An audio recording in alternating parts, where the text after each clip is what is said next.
Assalamualaikum warahmatullahi wabarakatuh, and good day everybody. So now we move to our dynamic course. We have done in rectilinear motion. So in rectilinear motion we need to remember the three equation, kinematic equation. V is equal to V naught plus AT, S is equal to V naught T plus half AT square. So V square is equal to V naught square plus 2A multiplied by S minus S naught. So these three equations. So if you want to find the expression, you need to differentiate velocity. If you want to find the velocity, you need to differentiate the S. So V is equal to ds over dt, A is equal to dv over dt. So if you want to get the velocity, you can integrate the A expression, you get the velocity. If you want to get the position, you can integrate the velocity to get the position. Okay. So today class we are moved to the curved linear motion by using the rectangular component. So student, you should be able to describe the motion of a particle traveling along a curved path. So relate the kinematic quantities in terms of rectangular components of the vector. Okay. So generally, the curved linear motion, what is it by the curved linear motion? You can see here the position, the particles move along the curve path here, undergoes this one is called curved linear motion, whereby in this curved linear motions we have the fixed point O, for example. So the O is measuring from O to this particle by the R vector, R position vector. So R position vector is calculated from the reference plane O here, for example. So particle move along a curve defined by a path S, and the position of particle is any instant is done by the vector R is equal to R function of t. Both the magnitude and direction of R may vary with time. Okay, if the particle move along a distant S, for example, from this one, the delta S is the along this curve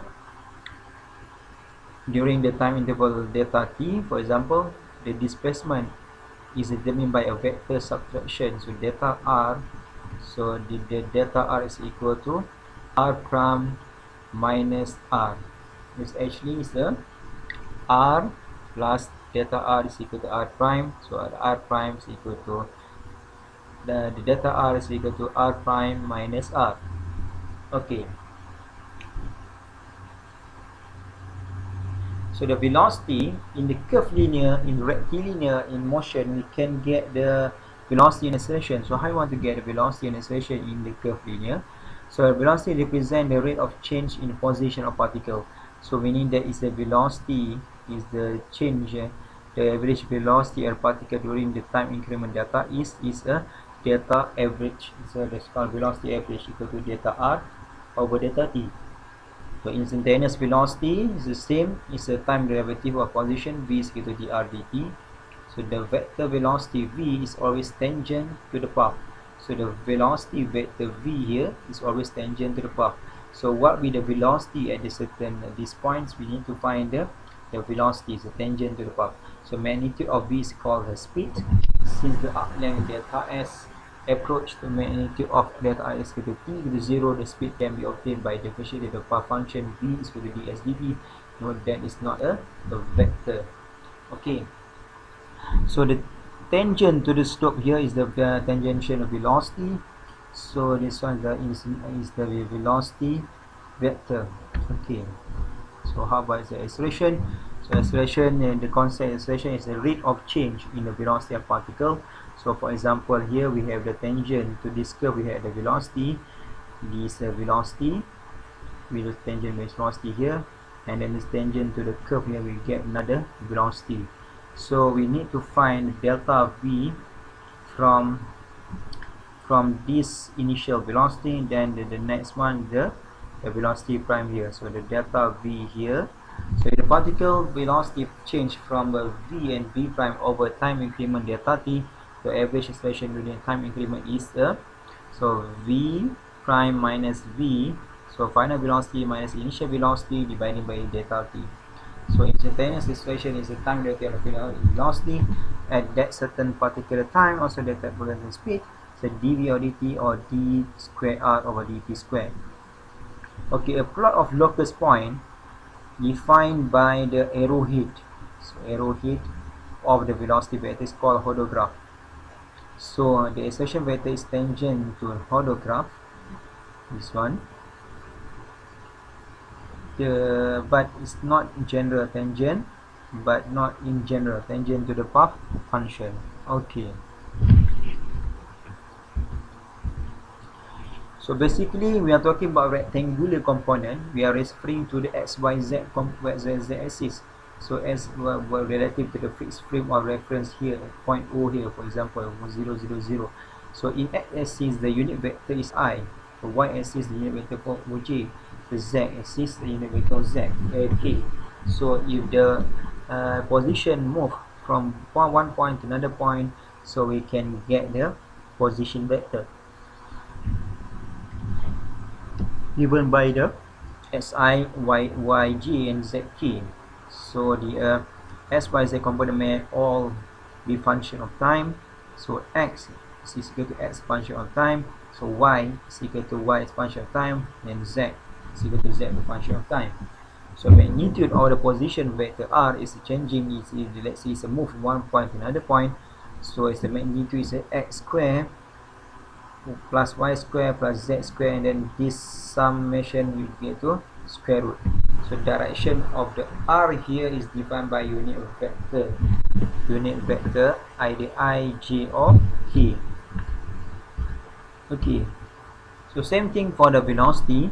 So velocity just the derivative of the position vector respect to t.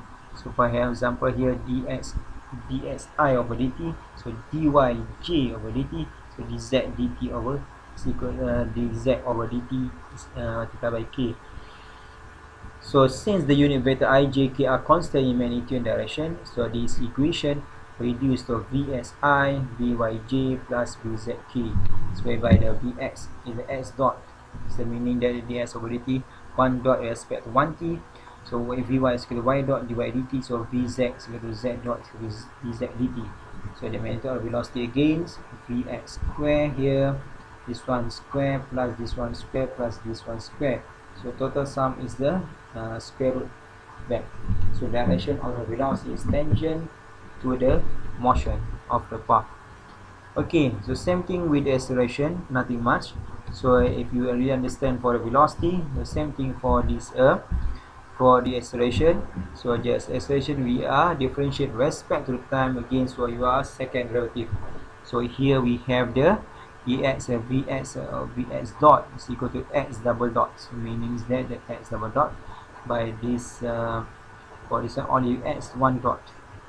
Okay, so the magnitude of acceleration is ex square plus ay square plus az square, total sum, and then square root back, you get the magnitude of acceleration.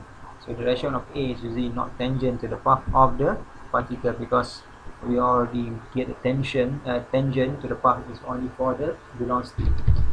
Okay, so now I think we move to a new topic in the next video.